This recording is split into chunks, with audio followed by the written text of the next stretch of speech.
How to log out of your Facebook account on all of the devices that you are currently using on your iPhone. So, first of all, simply open your Facebook. Then, from here, get to the settings. For that, tap on the menu bar right here. Then, from here, tap on settings and privacy.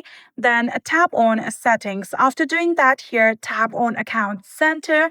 Then, you'll have to tap on password and security, from which you'll get the option of where you're logged in. Tap on it, and then here you can see I currently also have my Instagram account connected, but for now we'll go for only our Facebook account. So simply tap on your Facebook account. Then from here you can see these are all of the devices that you are currently logged in.